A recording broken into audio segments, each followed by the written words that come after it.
Coming up on this Sunday edition of Quad Cities Today, a Rock Island apartment complex is getting an upgrade. How developers are hoping to improve living conditions for the residents.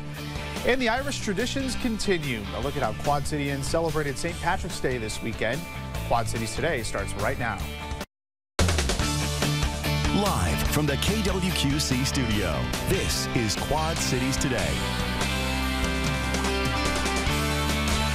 Good morning, and thank you so much for joining us for this Sunday edition of Quad Cities Today. I'm Kiel, filling in here on the anchor desk, and Teresa, you'll have your normal weather duties. Indeed, yeah. Unless you want to swap, I mean, I'm always down to do weather. No, I understand.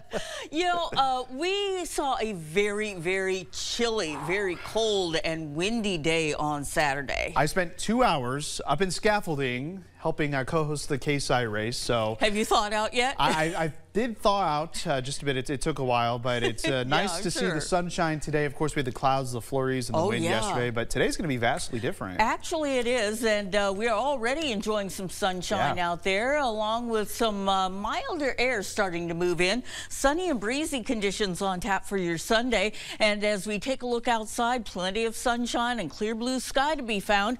A reading of 24 degrees. We started off with readings in the teens earlier this morning. Northwest winds at 10 miles per hour, 19 degrees in Galena, 21 in Iowa City and Muscatine, 23 degrees in Kewanee, 22 in Macomb. Winds moving out of the west at about 5 to 10 miles per hour. Still creating a little bit of a wind chill. Feels like 9 above in Dubuque, and also Davenport feels like 8 degrees in Galena. Still seeing clear skies as high pressure builds into the upper Midwest, and that's going to keep things sunny and bright throughout the day, although we will start to see some cloud cover moving in during the overnight hours.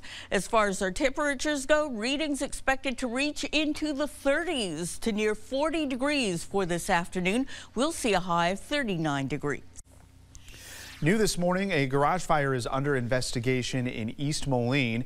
East Moline Fire says it happened this morning around 6:30 near the intersection of Kennedy Drive and 35th Avenue. East Moline and Moline fire departments responded to the scene. Fire officials say no one was injured and that damage was only contained to a detached garage. Well, the Moline-Coal Valley School Board has approved a motion to move forward with the Lincoln Irvin Elementary School expansion project. The project would turn that school into a 4 to 5 section building and would officially develop a plan to retire Willard Elementary. Willard is 124 years old, and school board officials say the building has issues with complying with ADA requirements.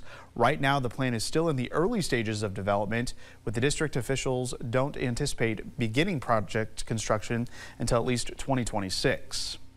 H&I Corporation, a furniture manufacturer based out of Muscatine, has announced their $485 million acquisition of Kimball International. Kimball is also a furniture company based out of Indiana. In a release, H&I said Kimball shares their values and commitment to customer service and has a similar product portfolio. H&I hopes the acquisition will give the company a broader range of products and enhance their manufacturing capabilities. Well, robotics students in Dubuque have inspired a bill that passed through the Iowa Senate earlier this week.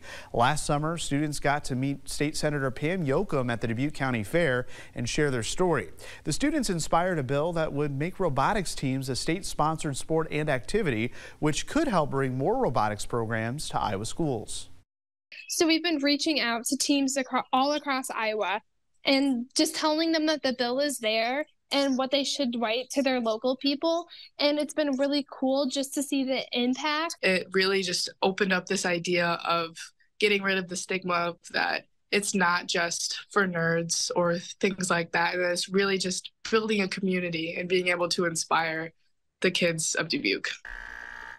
The vote received unanimous support in the Iowa Senate. It still needs to pass in the House. Well, the Economic Growth Corporation, a nonprofit community housing development organization based in Rock Island, announced they've received $2.5 million in funding from the Illinois Housing Development Authority. Officials say the money will be used to preserve and upgrade the Sala Flats apartments in Rock Island. As TV6's Larry Goodwin reports, the upgrades are necessary to improve the quality of life for the Sala Flats residents.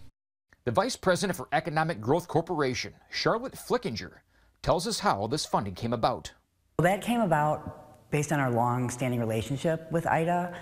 Back in 2003, when this building was first rehabilitated by economic growth, back then you couldn't live there. Flickinger mentions that this rehab is more of a refresh of the building.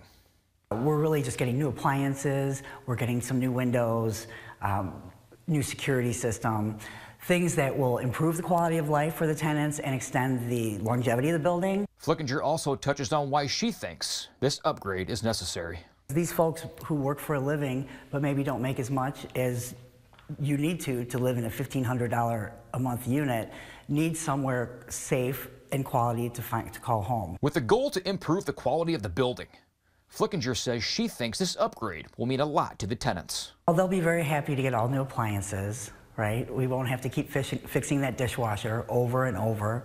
As I said, it's a well-run and well-maintained building, but it's a little tired. At the end of the day, Flickinger says this upgrade is just the beginning for the community.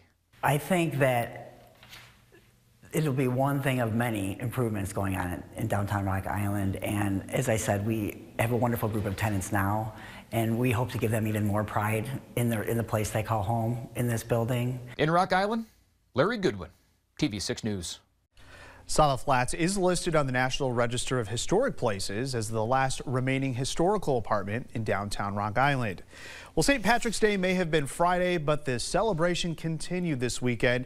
The streets in downtown Rock Island and Davenport were cleared for the 37th annual St. Patrick Grand Parade on Saturday. Quad Cityans braved the brutal cold and wind for the annual tradition. The St. Patrick Society first hosted a mass at St. Mary's Church and then held the Bi-State Parade. The parade traveled through Rock Island, crossed the Centennial Bridge, and of course continued into downtown Davenport.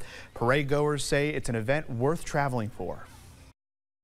Well, we love the Quad Cities anyways. We live about an hour away and we try and get down here anytime that we can.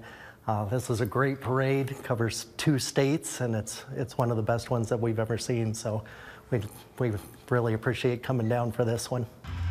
The St. Patrick Society Grand Parade is the only parade in the country to cross state lines. And before the parade, many braved the cold for a good cause and ran in the 41st annual St. Patrick's Day race. The Center for Active Seniors, or KSI, held the event in downtown Davenport. Whether it was the Tot Trot, the 1 Mile Family Fun Run, or the 5K, the nonprofit appreciates all the support from the community. The event is its largest fundraiser of the year. Coming up, KSI will also host a free senior social services fair coming up on Tuesday, March 28th from 2 to 5 p.m. Some good music there as the St. Patrick's Day festivities continued at the Mississippi Valley Fairgrounds in Davenport. Many packed the fairgrounds for live music, food and drinks. Kids could also visit animals in the petting zoo or jump in the many bounce houses that were placed in the Iowa building. It was a celebration for all ages to enjoy.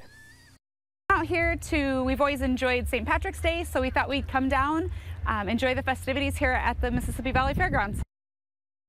And this was the 5th year for the St. Patrick's Day Bash, hosted by our radio partners at B100. Well, coming up on Quad Cities today, how financial relief could be in sight for California residents impacted by recent flooding. And cool sunshine will be the rule for the latter part of the weekend with some rain chances ahead for the coming work week. I'll have your latest First Alert forecast coming up.